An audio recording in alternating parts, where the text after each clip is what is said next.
We are looking at how to pronounce this irregular verb, the three forms of the base verb to buy, as in to buy ice cream at a shop.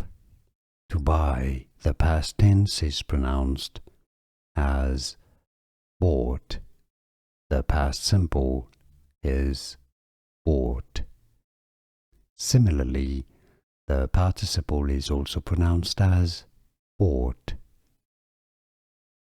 To buy, bought, bought. Here is a video for you to learn the pronunciation of all irregular verbs. Watch it to improve your English and learn all irregular verbs in practice. I'll see you there. Like this video if you found it useful. Appreciate the support and thanks for watching.